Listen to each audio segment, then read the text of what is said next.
ইয়াজ ইবনু হিমার আল মুজাশি রাদিয়াল্লাহু আনহু হতে বর্ণিত, তিনি বলেন, একদা রাসূলুল্লাহ সাল্লাল্লাহু আলাইহি ওয়াসাল্লাম খুতবা প্রদানকালে বললেন, সাবধান, আমার প্রতিপালক আজ আমাকে যা শিক্ষা প্রদান করেছেন এ থেকে তোমাদেরকে এমন বিষয় শিক্ষা দেওয়ার জন্য তিনি আমাকে আদেশ দিয়েছেন যে বিষয়ে তোমরা সম্পূর্ণরূপে অজ্ঞাত।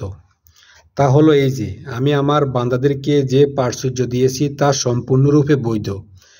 আমি আমার সকল বান্দাদেরকে একনিষ্ঠ মুসলিম হিসাবে সৃষ্টি করেছি।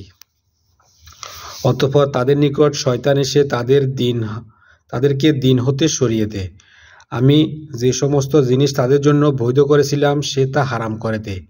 অধিকন্তু সে তাদেরকে আমার সাথে এমন বিষয়ে অংশীদার করার জন্য নির্দেশ প্রদান করে যে বিষয়ে আমি কোনো প্রমাণ পাঠাইনি। আল্লাহ তাআলা পৃথিবীবাসীদের প্রতি দৃষ্টি দিয়ে কিতাবীদের কিছু লোক ছাড়া আরব আজম সকলকে অপছন্দ করেছেন।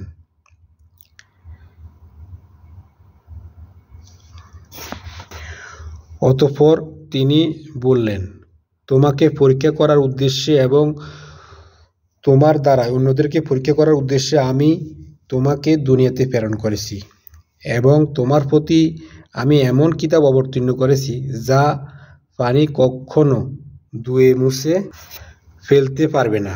ঘুমন্ত ও জাগ্রত অবস্থায় তুমি সেটা পাঠ করবে। রাসূলুল্লাহ সাল্লাল্লাহু আলাইহি ওয়াসাল্লাম বলেন, কুরাইশ সম্প্রদায়ের লোকদেরকে জ্বালিয়ে দেওয়ার জন্য আল্লাহ আমাকে নির্দেশ করেছেন। আমি তখন বললাম, হে আমার প্রতিপালক, আমি যদি এই কাজ করি তবে তারা তো আমার মাথা ভেঙে রুটির মতো টুকরো টুকরো করে ফেলবে। আল্লাহ তাআলা বললেন, তারা যেমনিভাবে তোমাকে বহিষ্কার করেছে ঠিক তেমনিভাবে তুমিও তাদেরকে বহিষ্কার করে দাও। তুমি তাদের সাথে যুদ্ধ করো, আমি তোমাকে সাহায্য করব। ব্যয় করো আল্লাহর পথে, তোমার জন্য ব্যয় করা হবে। তুমি একটি সেনাদল প্রেরণ করো, আমি অনুরূপ 5টি বাহিনী প্রেরণ করব। যারা তোমার আনুগত্য করে তাদেরকে সঙ্গে নিয়ে যারা তোমার বিরুদ্ধাচরণ করে তাদের সাথে যুদ্ধ করো।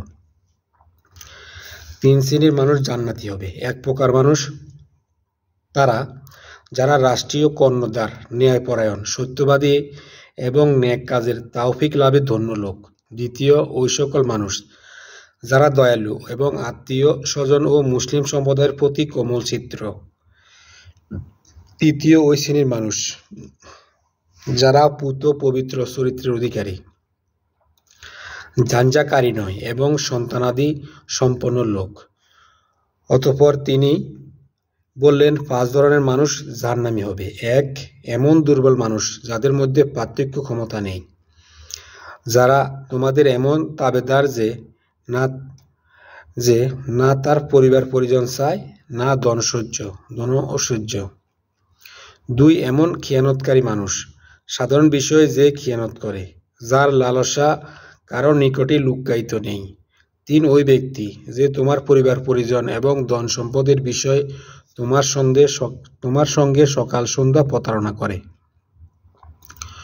অবশেষে তিনি কৃপণতা, মিথ্যা বলা এবং গালমন্দ করার কথা বর্ণনা করেছেন। তবে আবু গাসসান রাহিমাহুল্লাহ তার হাদিসের মাঝে তুমি আল্লাহর পথে ব্যয় করো, আমিও তোমার জন্য ব্যয় করব বাক্যটি উল্লেখ করেননি।